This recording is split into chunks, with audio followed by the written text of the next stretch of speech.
Live look at 30 Rockefeller Plaza. Beautiful Christmas tree on this first day of Hanukkah and the day before Christmas Eve. It's a good time for a conversation about faith. Joining us now, Vice President of Communications for the Ethics and Religious Liberty Commission, Daniel Darling. He is the author of the new book, The Characters of Christmas, The Unlikely People Caught Up in the Story of Jesus.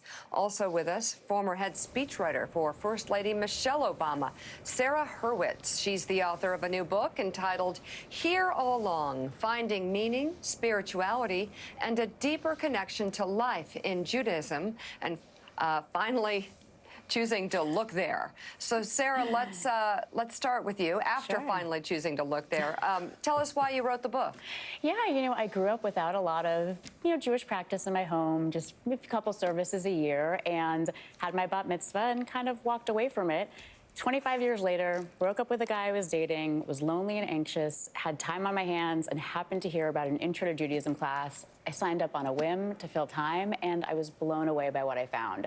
So much wisdom about how to be a good person and lead a worthy life and find profound spiritual connections. So read a lot of books, met with a lot of rabbis, and decided to write a book sharing what I'd found, not just with other Jews, but really with people of all faiths and none who are just interested in the wisdom that an ancient tradition has to offer. So when they put the book down, what are you hoping your readers will learn? And is it very similar to your journey?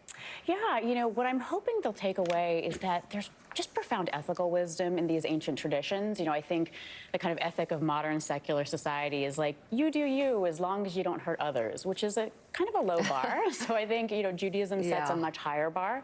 I also hope they'll take away an adult approach to spirituality. I think many of us struggle with the idea of God as a being in the sky who controls everything and rewards and punishes us as we deserve.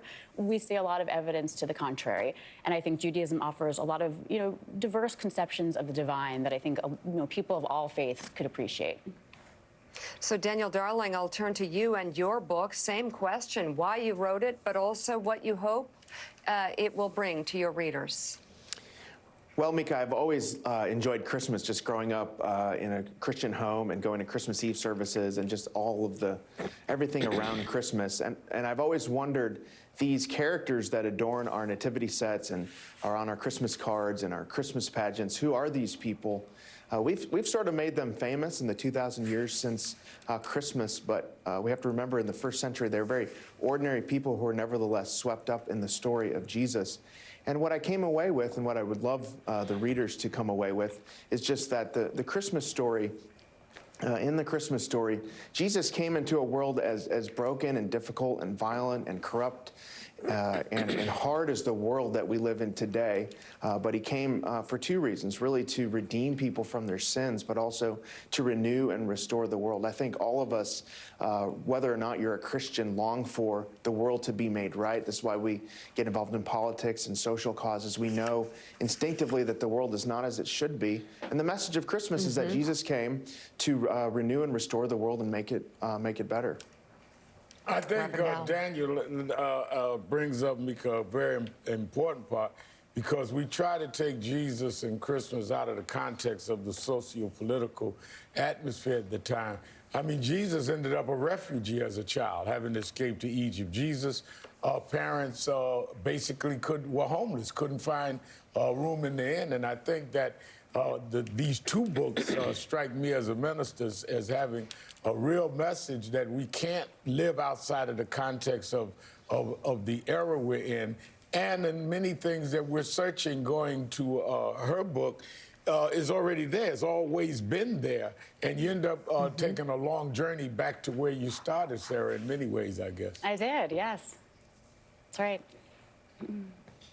Tell us a little bit, Sarah, about, as a person who worked in the White House, as a veteran of national politics and the 24-hour news cycle and getting up at 5 in the morning to be at work, what was it like to go back in time thousands of years to rediscover the roots of your own faith and its meaning for today? Yeah, it was incredibly powerful, because the fact is we don't stand around at the office water cooler being like, hey, Bob, what do you think about God? We're like, hey, Jane, you know, what does it mean to be a truly good person, right? We don't have a lot of spaces like that in modern life.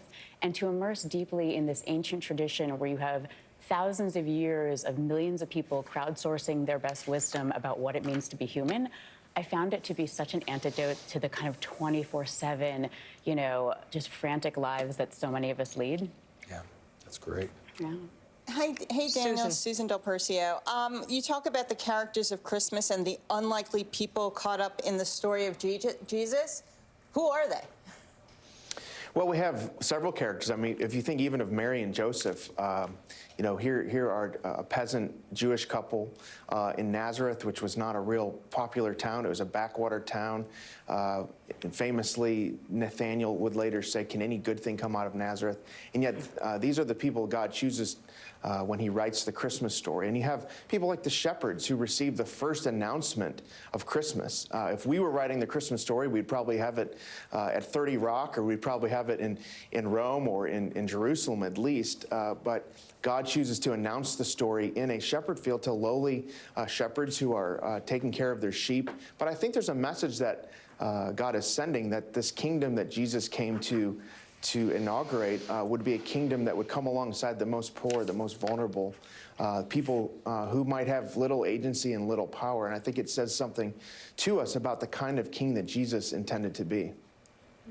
So I just want to venture a little bit into politics, Daniel Darling, and given the commission that you represent, because right now it appears faith itself is divided in this turbulent time. I mean, if you look at the Christianity Today, stepping up and pushing back against President Trump and calling out what they see as behavior that does not really represent the Christian faith.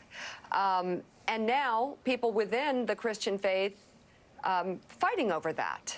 And I just wonder, you know, what you make of that, given the fact that our faith is based on wisdom, on stories, on values that should be steadfast and should cross all lines, shouldn't they? Well, I think everybody's applying their faith to their politics wherever you fall on the political spectrum. Even people that don't have faith are bringing to the table some set of values and some set of faith.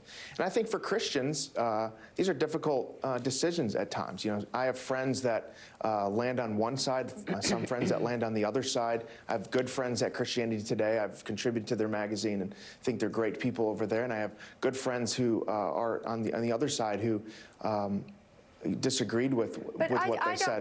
Can I ask you why it's difficult? Because if a value is being crossed, I mean, that's a logical conclusion, and yet you have people in the evangelical community ending up on different sides of basic core values. Well, I think some people are saying that we disagree with the president's character and some of his behavior, but we do agree with the policy. I think you have other people saying, you know, we can't stand by the president because of those character issues. And I think those are very difficult decisions that good people are making. And I think the important thing for us is, as people of faith, is not to let politics get in the way of our relationships, especially as we head into Christmas time, as we're gathering around family meals, that we shouldn't let politics or politicians or even our very strong opinions that disagree with one another not to get in the way of our relationships with each other. Very good advice going into this holiday. Dan Darling, thank you. His book is The Characters of Christmas. And Sarah Hurwitz, thank you as well. Her book is Here All Along, Finding Meaning, Spirituality, and a Deeper Connection to Life in Judaism After Finally Choosing to Look There. And up next, what legendary singer Linda Ronstadt said to Secretary of State Mike Pompeo at this year's Kennedy Center Honors that had her unexpectedly trending on Twitter. Keep it right here on Morning Joe.